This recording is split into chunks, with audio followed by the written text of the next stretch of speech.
कहानी यहाँ से शुरू होती है। ये कहानी है 4 कॉलेज दोस्तों की माइनस आकाश, वरुण, नेहा और प्रिया।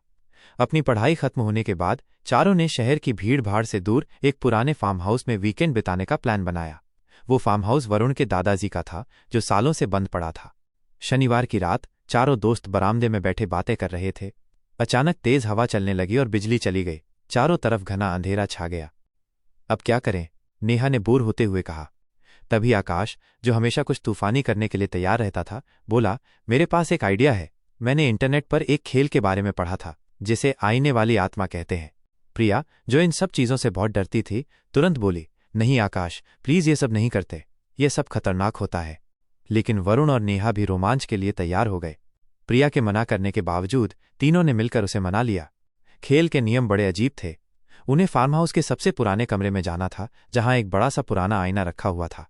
उन्हें उस आईने के सामने 3 मोमबत्तियां जलानी थीं, एक दूसरे का हाथ पकड़कर आंखें बंद करनी थीं और 3 बार बोलना था, अंधेरे की परछाई, अगर तुम हो तो सामने आओ।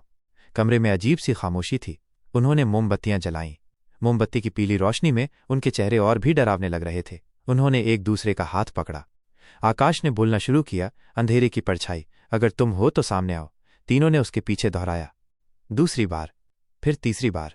जैसे ही उन्होंने तीसरी बार बोलना खत्म किया, कमरे का तापमान अचानक गिरने लगा। उन्हें ठंड लगने लगी। जलाई हुई तीनों मोमबत्तियां एक झटके में बुझ गईं और कमरे में फिर से घना अंधेरा छा गया। ये क्या हुआ? प्रिया ने कांपती हुई आवाज में कहा। तभी उस आईने के अंदर से एक औरत के सिसकने की आवाज आने लगी। इससे पहले कि कोई कुछ समझ पाता, जोर से आईना चटकने की आवाज आई, जैसे किसी ने उस पर पत्थर मारा हो। सब बहुत डर गए। वरुण ने जल्दी से अपने फोन की टॉर्च जलाई। जैसे ही रोशनी हुई, सबने देखा कि आकाश जमीन पर बेहोश पड़ा था और आईने पर बीचों बीच एक बड़ी सी दरार आ चुकी थी। वो किसी तरह आकाश को उठाकर दूसरे कमरे में ले आए। जब आकाश को होश आया तो वो बिल्कुल भी नॉर्मल नहीं था।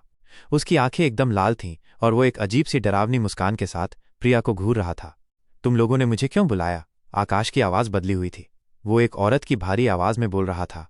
यह देखकर सबके होश उड़ गए। उन्हें समझ आ गया था कि उस आईने वाली आत्मा ने आकाश के शरीर पर कब्जा कर लिया था।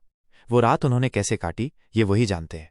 अगली सुबह प्रिया को याद आया कि उसकी दादी कहती थी कि ऐसी शक्तियों को अगर बुलाया जाए तो उन्हें वापस भेजना भी जरूरी होता है, वरना वो कभी पीछा नहीं छोड़ती।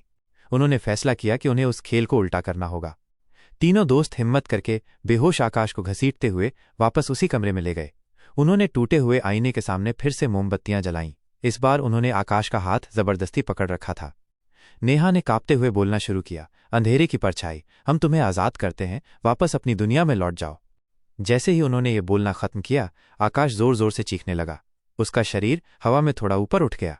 कमरे की खिड़कियां और दरवाजे अपने आप जोर जोर से बजने लगे। ऐसा लग रहा था जैसे वो आत्मा आकाश के शरीर को छोड़ना नहीं चाहती थी। लेकिन दोस्तों ने हार नहीं मानी और वे लगातार वही लाइन दोहराते रहे। अचानक एक जोरदार चीख के साथ आकाश का शरीर नीचे गिर गया और कमरे की सारी खिड़कियां एक साथ टूट गईं। मोमबत्तियां बुझ चुकी थीं। कुछ देर बाद जब आकाश को होश आया तो वो बिल्कुल पहले जैसा था। उसे कुछ भी याद नहीं था कि उसके साथ क्या हुआ था। चारों दोस्त उसी वक्त उस फार्म हाउस से निकल गए और उन्होंने कसम खाई कि वो जिंदगी में दोबारा कभी ऐसी किसी चीज से खिलवाड़ नहीं करेंगे। लेकिन उस दिन के बाद उन चारों में से कोई भी कभी अकेले में आईना नहीं देख पाया। उन्हें हमेशा लगता जैसे आईने के उस पार से कोई उन्हें देख रहा है। ये थी आज की डरावनी कहानी। उस रात उन दोस्तों के साथ जो हुआ वो शायद ही वो कभी भूल पाएंगे। आपको ये कहानी कैसी लगी, हमें नीचे कमेंट करके ज़रूर बताइए। अगर आपके साथ भी कभी कोई ऐसा डरावना अनुभव हुआ है तो उसे हमारे साथ शेयर ज़रूर करें।